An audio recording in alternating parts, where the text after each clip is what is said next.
All right, guys. Well, I am so excited to introduce my next guest on the Lawns and Life podcast. It's one unlike I've never had before. I've had plenty of gentlemen on the podcast, and I finally got my very first female to come on. Females love lawn care just as much as us guys, and so I'm so excited to introduce my next guest, Stacy. She has a YouTube channel called Stacy DIY. Stacy, welcome to the Lawns and Life podcast. How are you doing today? Hi, it's great to be here. Thanks for having me on. Oh, you're very welcome. I am so glad to have you. I'm so glad to have some female representation. You watch across YouTube, and all you see is the male dominated industry, and so it's awesome to get a female like yourself. And you don't just do lawn care; you do all kinds of DIY projects. You roll your sleeves up and aren't afraid to get dirty. So tell people maybe who don't know who you are a little bit about yourself, where you live, and what kind of lawn you have, and all that kind of stuff. Well, I live in Texas. I'm a music teacher, elementary music teacher, and I have a Bermuda lawn, and I love it. I go out and I work in it pretty much every day. So how big of a lawn do you have? Do you know how many square feet your lawn It is is? nothing compared to yours. I've seen your lawn. It is just Right. massive. It Yeah. is Yeah. So amazing. what does your lawn look like right now? I mean, how's it looking? Is it green? Is it brown? What does it look It like? is. It is green. And just the other day, it was so funny because I was just so excited I went to Oklahoma for the weekend and I just couldn't wait to get back because I knew I saw a little bit of green coming through. This was a couple weeks ago. And I just couldn't wait to get back to see, how green my lawn was. And so my fiance, he's like, I wish you were that excited to see me, instead of see your grass. And I was like, oh, come on, that's not Right. true. But That's right. I get very excited when it's greening up. It's almost there. All right, so let's kind of tell people a little about because you have a great channel. You're fairly new to YouTube, right? How long have I you been am. doing the YouTube thing? Just since December. Okay, so what made you start a YouTube channel? What made you want to? Just so I've been doing just projects just constantly, and I'm post them on Facebook. Look what I did, this and this and this, and people are like, You just should just get a YouTube channel." And I was like, "No, I'm not going to do that." And Hmm. finally, I was like, "You know what? I'm going to do it. Why not? I'm doing these things anyways. Why not just video myself doing them? I Yeah. can help people, Hmm. people who have never, save money. Contracting things is so expensive. It's ridiculous. It is so expensive to do, even the smallest thing. And so I just started going, I can do this. I've been painting. I started doing painting apartments like back in 1999, 2000. I was taught how to paint really well. And I would just go and paint apartments for $300 a piece to Hmm. get that in a couple hours. And so that's what I kind of started with, was just painting. And so then it just kind of, escalated into, wow, well, I can change that ceiling fan. I can Hmm. change that doorknob. I can, change a sprinkler head. I can do all that stuff. Yeah. And so that's what I started doing. And I want everybody to know you can do that. You can do it too. And I watch your videos, and that's very apparent that the message that you're trying to give your audience is, look, if I can do it, you can do it. It's really simple. It's not that hard, and you can save a bunch of money doing it yourself, right? That's right. Yeah, and a couple instances. This is a funny story. So when I'm in, this is another reason why I kind of started it. When I'm in like a bathroom at or at a restaurant or something, I always look around. I'm like, let me check the caulk jog that they didn't hear. Let me look at the tile work that they didn't hear, and it's always so bad. It's bad. Do you do that in hotels too? I do that I in do. hotels. I really Yeah. do, and I take Yeah. pictures, and now I've been telling friends, and they start sending me pictures. "Look at this horrible tile job that they Yeah. have," and I'm like, "I know, and those are professionals, and they're getting paid. We can do it Yeah. just as well, if not even better, because we care more because it's our home." So have you always been a hands-on type person? I mean, is that just like who you are as a person, just hands on, or is that something new that you've kind of? So when I was younger, my dad, like he was a real, like he instilled a lot of work ethic in us. And like, I remember being 13 and he would have us roofing a house, like tarring and roofing a house and helping do all sorts of stuff like planting in the garden. And we had trees and so he kind of started all of that. But when my sister started doing remodeling stuff, tiling and everything, I was like, you know what? She was doing my parents' house, and I was like, you know what? I think I can, if you can do it, Mm-hmm. Mm-hmm. I can do it too. And so that's when I kind of started doing it. Yeah. And it all happened when my water heater broke. So the water went everywhere in my Oh bathroom. I had no. carpet in there. Why there was carpet in there, whoever puts carpet Right. in a bathroom, I have no idea who does It's that. so gross, I right? know, I have no idea. But it broke and it's just got all wet, and the company came out to dry it. They wanted $1,000 to Mm-hmm. dry my carpet, which I didn't even Mm-hmm. want anyway. So I was like, you know what? No, ripped that up. And I'm like, I can go get some tile, talk to my sister and see, kind of how she did it. And went and bought a wet tile saw and everything. And then it just kind of snowballed from there, Mm-hmm. and then I was ripping out the toilet and then I was Yep. ripping out the bathtub. And Yep. then I decided to knock out all the shower tiles. And the next thing you know, I mean, I got a jackhammer and I jackhammered up where my tub where the drain came up. I Mm-hmm. jackhammered that.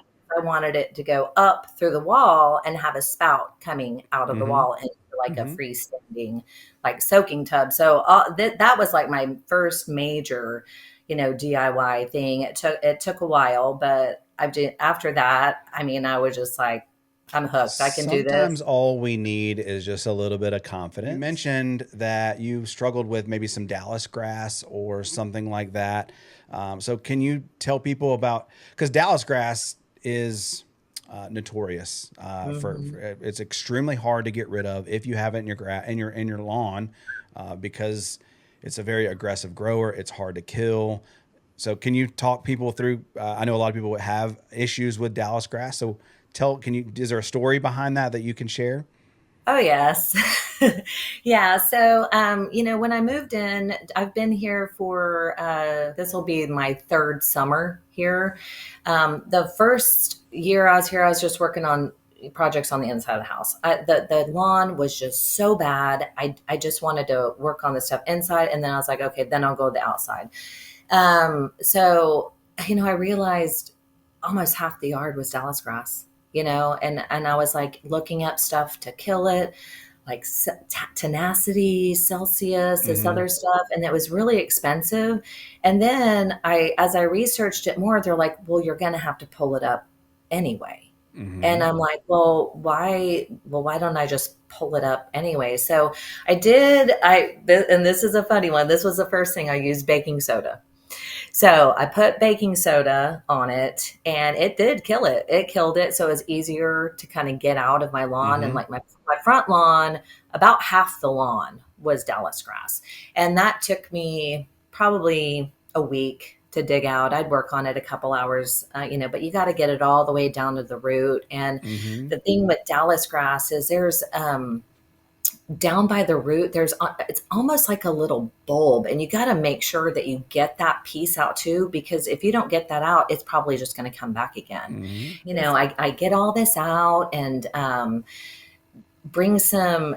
I had a friend, and he, because I didn't have a truck, and so we needed a lot of dirt, and I was like, okay, let's go ahead and seed it and everything. But he wanted to do it with rye, but I didn't want to mix the rye with the Bermuda. I was like, oh, no, no, no, we're going Mm-hmm. to do this, and this is the time to plant it. He goes, well, you know about more about this than I do. And I was like, how's that? you know and so Right. I'm like, no, we're going to do Bermuda. And this is, when the last day, like we have to have it down by then. But, then you have to, with Dallas grass, you got to just check your lawn. You've got to check your lawn. And if you see any, after I got it all out, it's all over my neighbor's lawn. Those little seeds that come Little out. pods. Yep. They're I mean, hideous, and they're long stems that hang, and they dangle yeah, like a little pot. Yeah, it's ugh. they're very recognizable. And if you have those in your yard, you need to get them out Hmm. immediately. Once those seeds germinate, your yard's just going to be infested. So And you the got to stay plant can on top get of it. huge. I mean, Oh, yeah, yeah. and it's My neighbors nasty and have. brown. It's Yeah. hardy. It's Yeah, yeah. about that big, Hmm. and I wanna go pick Hmm. it so bad, but, I'm like, "I can't go dig in my, neighbor's lawn," but where their lawn is, I do. I go take some scissors, and I'll see this, I'll pull Get the the seeds seeds. off. I Yeah. will. I'll go out there, and I'm Yeah. like, Yeah. I don't want those in my lawn. I worked so hard, digging these out, and I don't want them in my lawn again. Yep. Understand. Hey. So so you seeded Bermuda? Is that how you didn't sod it? You put down Bermuda No. grass seed? No, and so a bunch of people were like, "Just go get sod." And I was like, "Okay, number one, it's expensive. Mm-hmm. Number two, I've talked to people and their sod didn't even take, and it Mm-hmm. died." Could you imagine? And so I'm like, you know what? I'm going to take my chances with the seed, and they were just like my little babies. I had the Mm-hmm. sprinkler system going off at certain times a day. But that was so fun for me to just check on them, every day and watch them grow, and it didn't So do take. you know what kind of Bermuda you put down? Uh, where you got your seed from by chance? So that's a good question, because that's another thing when people are reseeding their lawn or overseeding their lawns, is that this was true Bermuda. So some of the I didn't buy it; he bought it, but it's true Bermuda seed. So there's like Start Smart and like the Pennington stuff that Mm-hmm. it grows really fast, but it's like a hybrid of Bermuda. So it's not going to Okay. look exactly the same if you care, Yeah. if you're just trying to fill some dead spots to make it thicker, and you don't care what it looks like, grass is grass.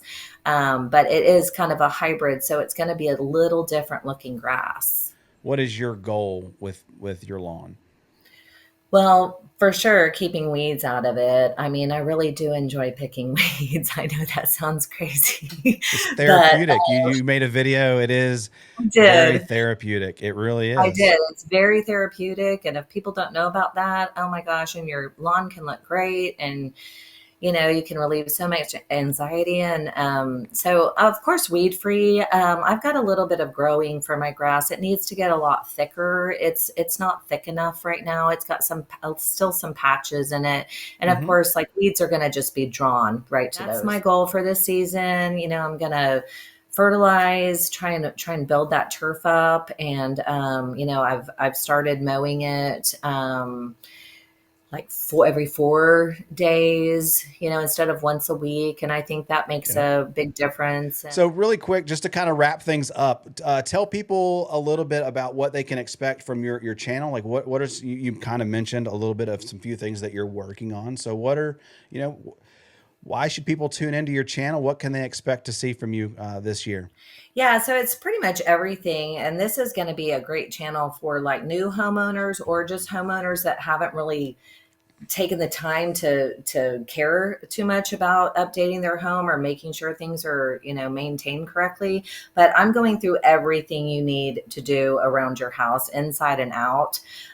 So I have playlists, so if you need to look up something that you might need to fix in your house, you can just go straight to that playlist. But I mean, it has everything. Not everything's on there quite yet, because I've only been, Mm-hmm. my channel's just since December, but I am Yeah. going to hit everything around the house. I'll be doing like how to replace sprinkler heads. My next video that I'm doing outside is I'm going to do a stepping stone with some pea gravel on the side of my house, but I'm going to show you how to do it super, super easy and cheap. I mean, it's basically everything you need to do around your house to keep everything looking good and maintained. And so Awesome. hopefully you guys will check that out. Well, thank you so much, Stacy, for coming on. It was so nice to get to meet you and talk to you. And I know people, like I said, people like real people, and you are a real person. And people want to save money, and people want to work on projects and not be intimidated or feel like they're overwhelmed. You do a really good job with your channel and your video. So I hope you keep it up and keep up the great work. And you're gonna do great. So thank you so much for coming on the podcast with me. Okay, Oh, thank you. Thank you so much for having me. you're very welcome.